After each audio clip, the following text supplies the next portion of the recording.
Hey guys, welcome back to another video. If you're watching this, chances are you've probably seen one or two of our videos before, but if you are new here and you enjoy this content, please help us out and hit the like and subscribe button down below.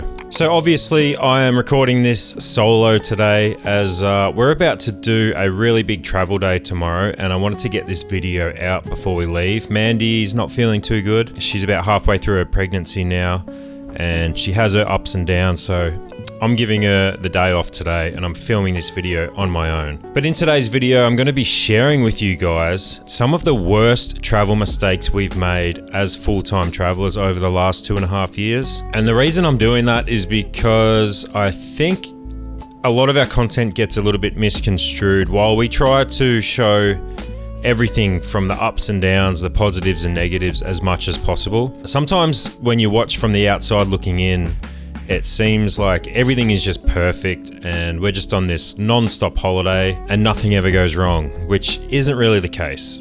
And I'm sharing this stuff with you today because hopefully you can learn from our mistakes. This isn't to be negative at all. Like, we look back on all of this and kind of laugh. I'm of the opinion that a mistake is only a bad thing if you don't learn from it. As long as you're learning from it, then I think it's a positive. So I'm going to go ahead and share with you all of the top mistakes we've made over the last 2.5 years. Make sure you stay tuned to the end because this one is quite a crazy story, which I wasn't even sure if I was going to share this with you guys because of how crazy it is, but I think I will. All right, well, let's start off with number one. We actually briefly went into this on a recent video, and this happened about 6 months ago, actually here in Thailand, in Hua Hin. We were staying in an Airbnb on the beach for the first month when we got here. As we were kind of deciding whether or not to live here, we rented this really nice Airbnb in sort of a serviced apartment complex. It was on the beach, very good. The Airbnb host couldn't have been any nicer and more welcoming. So I do not want to bash this Airbnb at all. It was completely not the host's fault. But while we were staying there, it was towards the end of our month. I think it was the last few days, and we'd built up a little bit of a rapport with some of the cleaners and maintenance guys who were working there. And we were saying hello to them every day, as just in passing, being polite, and they were all very, very nice. So one day we noticed there was quite a big leak coming from the roof in our bathroom, and it was dripping down onto the floor. It was coming through the roof, so I didn't want the Airbnb owner to get any water damage, so I let him know that, hey, there's a leak, you may want to get this looked at. I wasn't complaining at all, it's just trying to help him out. And he said, no worries, I will let the complex maintenance guys know and they'll come and take a look at it. And so a couple of hours later, we actually got a knock on the door as we were just heading out for lunch. We were sort of working all morning filming stuff in this hotel, and we were about to head out for lunch. So the two maintenance guys who we already knew asked if they could come in and take a look at the leak, and I said, yeah, no problems at all, but we are just heading across the road to grab a quick bite to eat. We'll only be gone for 20 minutes or so. You can go into the bathroom, have a look at the leak. As long as you lock the door behind you, should be no problems. This was a 1-bedroom unit, so we just had all of our computers, camera, all our passports and bags and everything in the bedroom. We shut the bedroom door and they brought in their ladder and started doing their work. Well, I only got about maybe 50 steps from the Airbnb when I checked my pocket and realized I'd left my wallet back in the room. So I walked back into the room, and as I opened the door, the first thing I could see was that our bedroom door was open. And as I went into the bedroom to get my wallet, one of the maintenance guys was standing there with our camera that I'm filming this on right now, scrolling through all of the content. And honestly, I didn't really know what to do or how to react. I was stunned. I kind of just looked at him, and you could tell by the look in his face, he knew he was in trouble. And he put the camera down, and I think he was trying to pretend like he was trying to just turn it off. And I said, well, why did you even have it in the first place? And then I realized, why are you even in our bedroom in the first place? That's super weird, man. So I walked out. Mandy was waiting outside. Luckily, she didn't come in with me because I don't know how she would have reacted, honestly. But I told her what happened, and we went straight back in and said, look, guys, you have to leave. We trusted you to be in here, and obviously we can't trust you. You've just been going through our stuff. Who knows what else you might have been doing, and I don't know what they thought they were going to find on the camera if it was something perverted. It's a super weird thing for somebody to look through your camera, especially when your room's shut and they just let themselves in and start going through your stuff. It actually felt kind of disgusting, and luckily we were leaving that place a couple of days later. I let the owner know. I think the maintenance guy maybe got a talking to, but the weirdest part about it was that just about half an hour later, the manager came back with the maintenance guy, and he was hanging his head in shame. He knew that he'd done something wrong, and she asked us what time we would like them to come back and do the work, like if we were leaving again. And I was quite stunned. I was like, they're not coming back into our room. I mean, this guy just was going through our stuff. I'm surprised he still has a job, to be honest. Not that I wish him to get fired, but like, he's not coming back in. As bad as that experience was, like, you know, it made us feel a bit gross for a while, but it wasn't the end of the world. The lesson we learnt from that was, unfortunately, although people can seem trustworthy and very friendly, you really never know. And it made me start thinking about all the other times people at hotels and stuff had been into our room while we're out. Were they going through our camera? Were they going through our bags? Were they going through our belongings? So from that day on, we've taken a different approach. Like, if we're leaving the room for the day and somebody's coming to clean, everything goes in the safe. Everything is put away. Like, we just assume, unfortunately, that people are going to go through our stuff, which kind of sucks. Okay, our next biggest mistake we made. We went to Vietnam for 30 days, and this was right at the beginning of our YouTube travel content careers, I guess you'd call it. And we actually traveled all the way from Ho Chi Minh City up to the north in Hanoi by sleeper buses. We were filming every single day, editing and putting out videos maybe 2-3 times a week, maybe every second or third day. So we were really pushing it hard, and that's because our channel was growing and we were finding a lot of success, and it was kind of we just wanted to keep the ball rolling. And I made the decision that instead of flying back from Hanoi to Ho Chi Minh, which is where we were flying out of at the end of the trip, we should take a 36-hour train ride from Hanoi to Ho Chi Minh City, which honestly cost probably the same amount as a flight, but was so much harder. We slept 2 nights on this train. I mean, I wouldn't even say we slept properly. It was pretty uncomfortable. The reason we did it was because we were in such a work mode of getting content, and we thought it'd be a really good video to make and share with you guys the experience of catching that train. In hindsight, it really took a lot out of us, and we could have just caught a plane and saved ourselves a lot of time, and we would have felt a lot better once we did get to Ho Chi Minh City. I actually ended up getting pretty sick when we got to Ho Chi Minh. I don't know what I ate, but my stomach got really sick, and I think that was from being run down. So the lesson we learned from that was maybe we need to prioritize our health a little bit more than just making content. To be honest, that video didn't even really get that many views like we thought it would. I think because we saw Cara and Nate putting out these train videos, we thought everyone wanted to see that. And it was a kind of a good experience, but if I was to do that again, I wouldn't suggest getting that train. I would have just jumped on a plane. Okay, this next mistake we made was, actually looking back on it is actually really funny, but at the time it wasn't too funny. It was kind of a shitty experience. We had just spent 6 months living in Bali, and it was our last weekend there. And we were flying out to Thailand over the weekend of a public holiday, which we had no idea was going on. Now, a lot of people in the comment section and DMs were asking us how the hell we didn't know it was a public holiday. I don't know. We just didn't know. I don't look at a calendar. We were busy filming up in the mountains for a whole week before we were due to fly out. So I guess we just missed it. We didn't know it was a public holiday. I didn't book a hotel for the weekend before we were flying out in Kuta until the last minute. So literally we woke up in an Airbnb on Saturday morning. We were due to fly out Monday. The plan was to spend 2 nights in Kuta and then fly out to Thailand. I could barely find anything available, but finally I found a hotel at a reasonable price because everything was super expensive and we didn't have any money then, we were broke. So we get in the taxi and we go to this hotel, which when we arrive there is a demolished building / construction site. There was literally workers with hard hats doing steel work to build this building, and I'm like, this can't be right.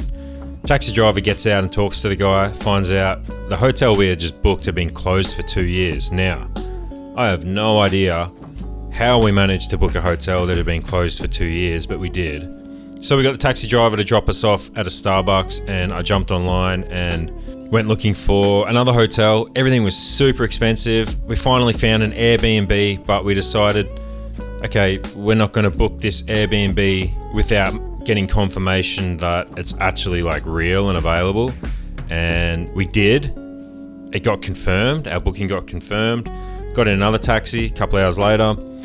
Went to this hotel which had an Airbnb room in it, and as we went to the front desk, they looked at us and said, sorry, there's been a mistake, there's actually no rooms available.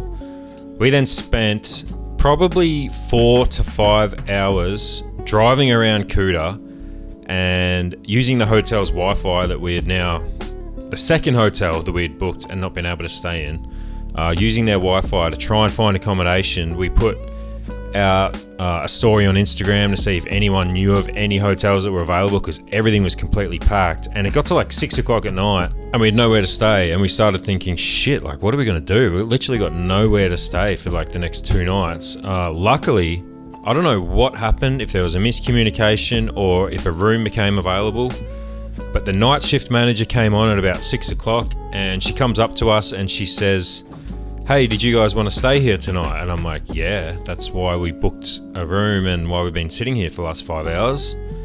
And she said, okay, no worries, we got one for you. And then she said, it's only available for 1 night, unfortunately. And I said, look, I've already paid for 2 nights. You confirmed my booking. We've just wasted a whole day sitting here because you overbooked this place. I'd really appreciate it if we could stay here the 2 nights. And I don't know what happened, but we ended up staying the 2 nights and it worked out. We got a refund from Agoda, but the lesson learned in that one was definitely, if you're traveling, keep an eye out for any public holidays and try and book accommodation in advance. We're much more careful with that now, where I try to book accommodation in advance. I guess we were just moving so fast at the time that things happened so quickly and we couldn't keep an eye on everything, and we're really just doing our best, but that was a lesson learned. Okay, so looking back, to be completely honest, I think a lot of these mistakes we made and these situations we got ourselves into could have probably been avoided if it wasn't for the language barrier. And a lot of the times that we're in these situations, the free apps that you have on your phone just weren't reliable enough or weren't available at the time, which is why we're happy to introduce the partner of this video, the Vasco Translator V4. This little device helps travelers all over the world break language barriers with over 70 different languages available at your fingertips with just a click of a button. You can communicate freely, like using your local language, and it'll translate it instantly on the fly. All you have to do is speak into this little microphone and push a button, and it'll translate it into whatever language you set on it. Can we please have 1 chicken pad thai and 1 omelette with rice? เราขอผัดไทยไก่1 จานและข้าวไข่เจียว1 จานได้ไหมผัดไทยไก่1แล้วก็ข้าวไข่เจียว1โอเคค่ะ It even has enhanced audio, so you can use it in public settings. Like, we even tried it in a really loud shop and it worked flawlessly. Can we buy it to make our own? เราซื้อมาทำเองได้ไหมคะ No. Okay. And you don't need to purchase any data or use Wi-Fi for this. So this actually comes with free lifetime data, which means you don't need to log on to Wi-Fi to use it, and you don't need to purchase any data pack. This will work anywhere in the world, like anywhere, any country in the world where there's cell phone reception. This little device will work. But translating speech sometimes isn't the only issue we've run into. Like, sometimes we have to translate signs and writing, especially here in Thailand. The language is just so hard to learn how to read, and with the text and picture translation, you can do that instantly using 1 button.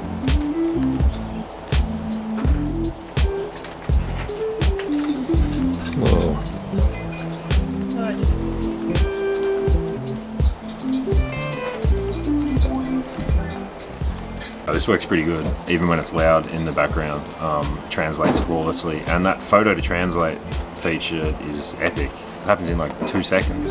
So after using this and based on our experience, we think that the Vasco Translator V4 is a super important tool for anybody who's traveling worldwide, whether it be for business or even just for a holiday, if you want to be able to communicate freely in another language. And if that's something that's super important to you, then this gadget could definitely be well worth the investment. But don't take our word for it. Check it out. We'll leave the link down below and you can have a look for yourself.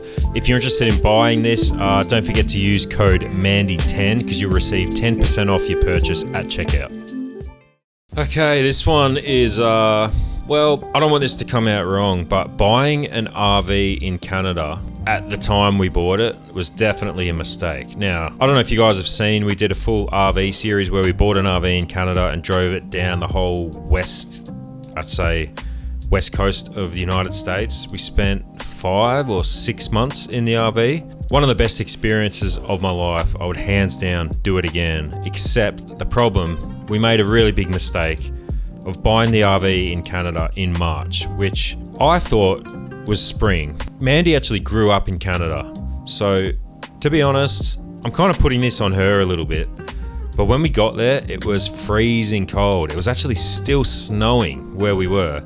And we went looking for an RV. We found an RV, but as soon as we got into it, and it was like -5 degrees overnight and then raining all day and just absolutely terrible weather, we got really depressed and it got really tough. Like, we had our dog with us as well, so we had to get up every morning and walk him in the rain. One thing about van life that I think doesn't really get shared is that it can be such a fun experience and one of the most freeing things you can do. And we plan on doing it again. Like, we're actually going to do a full van life series in Australia and probably another one in America. But it does depend a lot on the weather. If it's super hot and you don't have air conditioning, which obviously like most vans don't, or if it's pissing down rain and freezing cold, that can really make it tough. So buying an RV in Canada and starting a road trip in March while it's still really cold, huge mistake. Would never do that again. If we were ever to do a road trip like that again in Canada or the United States, I'd probably be starting it in at least June, probably July. Okay, this one was one of the toughest moments we actually had while traveling, and it was really just a build-up, I think, of going too fast, working too much and experiencing burnout. We traveled non-stop for about 9 months and we filmed videos almost every day and we edited videos like every second day, and we were doing a weekly podcast as well. And on top of that, like, you're planning all of your movements and everything's just go, go, go, go, go. And it was all so new to us and people kept telling us we were going to burn out, and we thought we weren't. We thought we were fine, but the truth is, we weren't looking after our health really at all. Like, work was our priority. And at that time, we were still drinking alcohol, which I think was one of the biggest reasons that this happened. But we left Singapore and got to Malaysia, Kuala Lumpur, and started feeling really shitty, both of us, but we pushed through it. Then we flew to the Philippines where we had a month of travel planned. And literally, as soon as we landed, like, we both just crashed and we couldn't even pick up a camera. We felt so bad and we pushed through it. We stopped filming for a few days and rested, but then we did a whole series in the Philippines, but we weren't feeling good at all. I actually had a little bit of a motorbike crash or a scooter crash. It wasn't anything serious, but the scooter tipped on some mud and it burnt my leg really bad. And that was like a couple of days before we were due to fly to Mexico. So Mandy was feeling really, really bad. Her like vision was blurry and her stomach was just really sick. And I don't know why. We had travel insurance and the doctors are really cheap to visit in the Philippines, but we didn't visit a doctor. And for some reason, I think we had it in our heads, and I believe this is maybe a little bit due to COVID and everything that went on, especially in like Southeast Asia with that. We just had this fear of visiting doctors. I'm not sure why, but we flew to Mexico and we both got so sick. The wound I had on my leg got really badly infected to the point where like I mean, I won't go into details, but it was really bad. I couldn't even walk. So I had to drag myself to a doctor, and he basically said, look, man, I'm really glad you came today because a couple of more days and I don't really know what would have happened with this. This is a really bad infection. Mandy actually had to have the doctor come around to our Airbnb to visit her because she couldn't even make it to the doctor.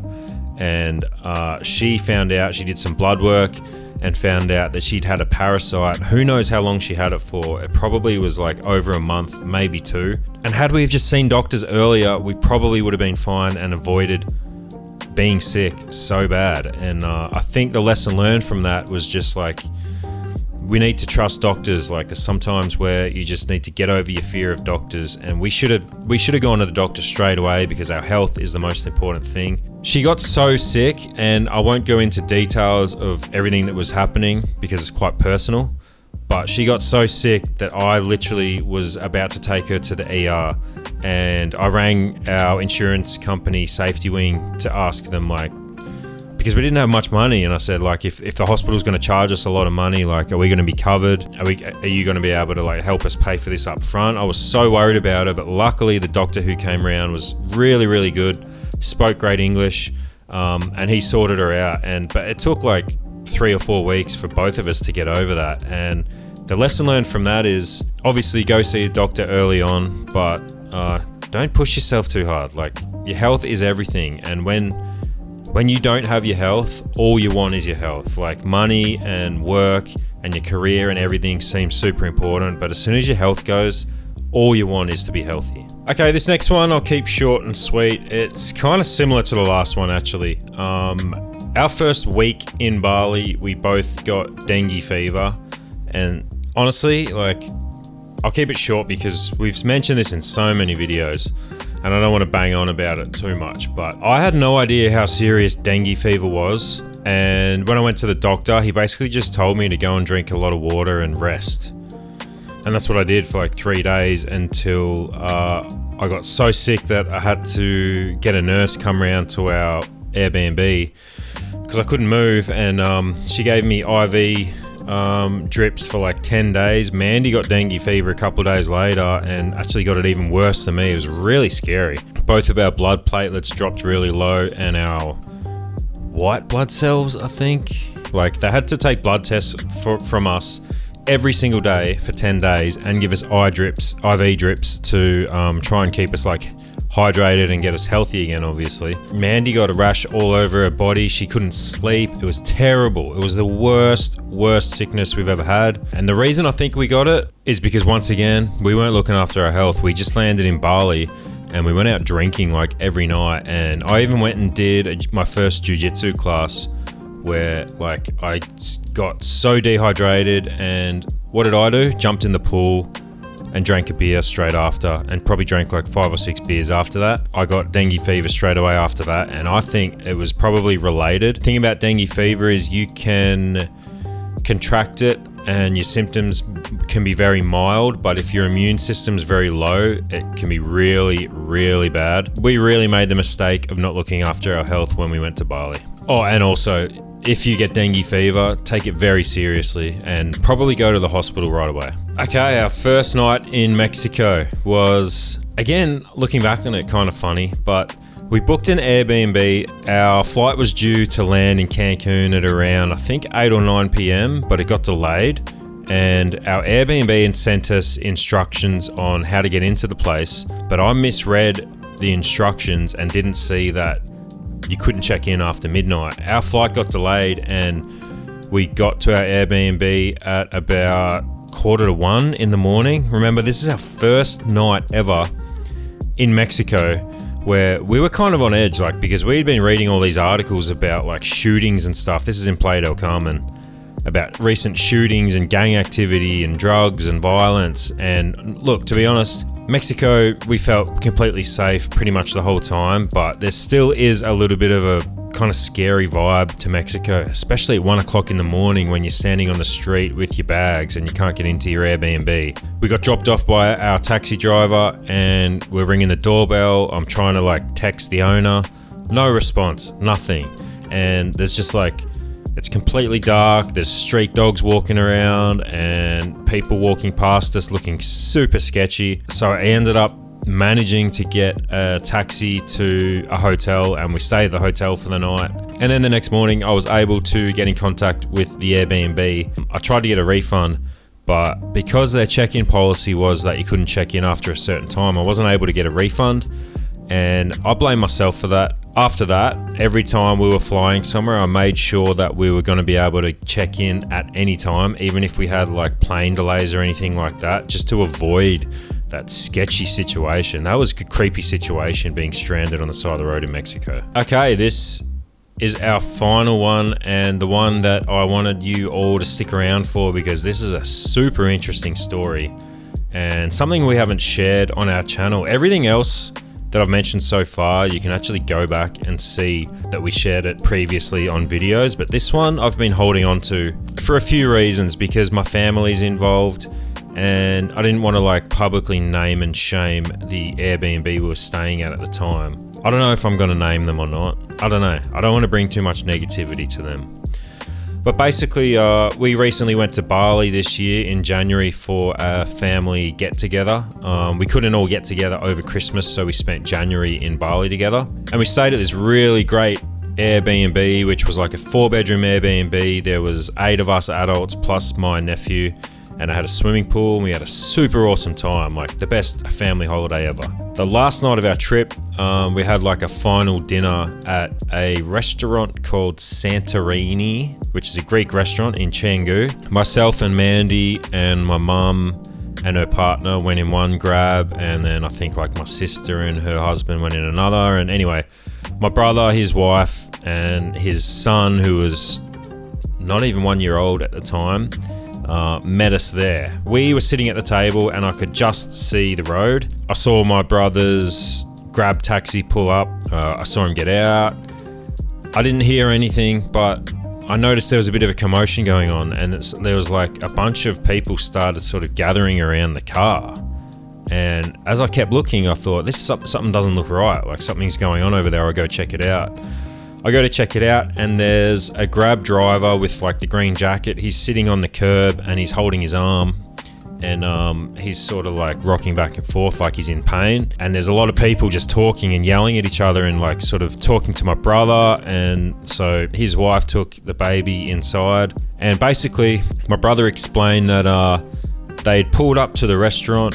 The driver had pulled up to the curb. The restaurant was actually on like a bit of a bend, and my brother hadn't spent much time in Asia at all. Like he's been to Bali years ago and Thailand, but like not like us, he hasn't spent a lot of time in Asia. He was on the passenger side, and he opened his passenger side door. He did look behind him and saw that there was like, it was clear. As he's opened his door, an oncoming car came past at the same time, and the grab driver has driven around the corner very fast, and he's run into the door and come off his bike. Luckily, the door and the bike weren't damaged, but the driver was, as I said, sitting on the side of the road holding his arm. And so they were all saying to us, look, they were really getting quite aggressive actually. There ended up being like 10 to 15 grab drivers all sort of circling us, and it got a little bit scary. And so they were saying, look, you got to go to the hospital with this guy to like pay for any of his injuries. And my brother said, look, I understand. To be completely honest, don't think it was totally his fault. Partially his fault, maybe. I understand that. But he said, look, I'm happy to go to the hospital with you guys, but I'm meant to be on a flight in like, I think it was in like 4 hours back to Canada. We were literally going to dinner. He had his bags with him, and he was catching a taxi straight from there to the airport to fly back home. And he said, look, I can't come to the hospital with you. I'm sorry. What can we do? We worked it out with the restaurant manager, who's like, he's a local, obviously. And we said, what do we do in this situation? So we gave them, we agreed on an amount of money to give them so he could go to the doctor. We gave him all of our details, our name, passport, and WhatsApp phone number. And so my brother goes to the airport. We go home to our villa.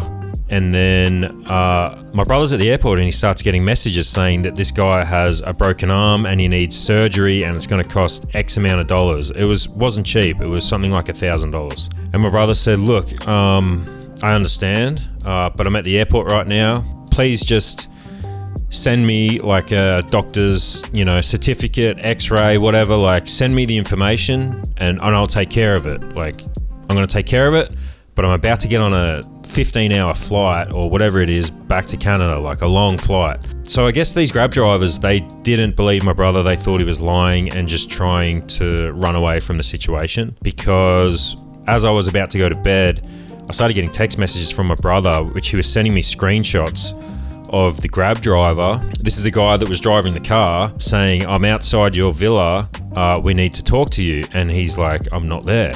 I can't talk to you. I'm literally about to get on a plane. And they started sending really aggressive messages saying that they were going to hurt us and our family, which was kind of scary. We're just sitting in this villa and I realized, holy shit, like my whole family's here and there's, I don't know how many guys, but they were outside our villa and they're starting to send threatening messages because they didn't believe my brother.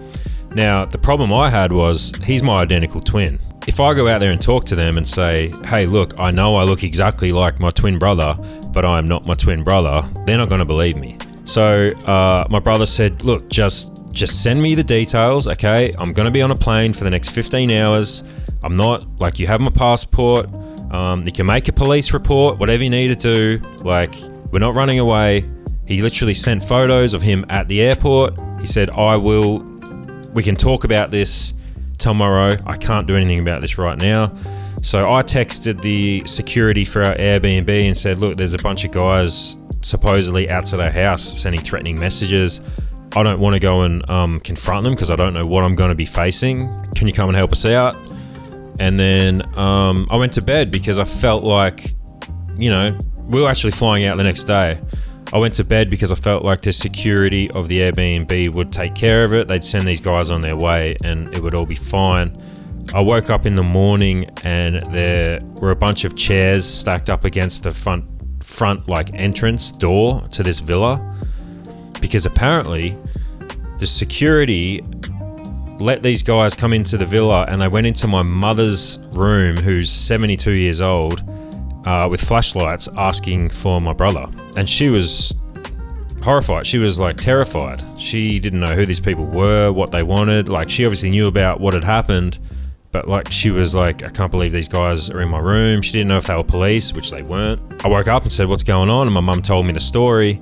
And so I messaged the security guys. I said, hey, like, what's going on? Like, why did you let these guys into my villa? Like, I asked you to get them to leave. If anything, like, if they really wanted to come and like find my brother or whatever, like, let's get the police, like contact the police and they can see, what's going on. We didn't see any police officers at all. The messages kept coming and kept getting worse and worse. I would love to share the messages that were sent, because some of them were actually really disgusting.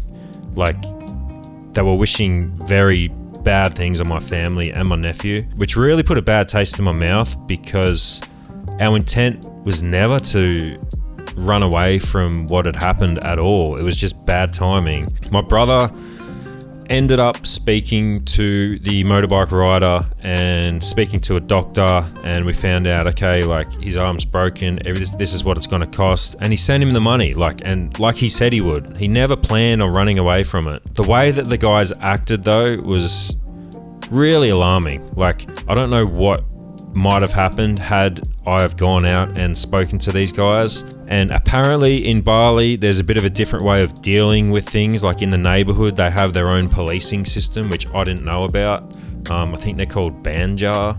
But I would have just liked for the police to get involved, if anything. Like, when there's an accident, the police should be called, and maybe we could have figured everything out there. Obviously, I think the Grab driver knew that the policeman wouldn't help them out at all. But anyway, it ended up being okay, but it definitely put a bad taste in our mouth, and I was kind of disappointed with the Airbnb security for letting these guys into the room.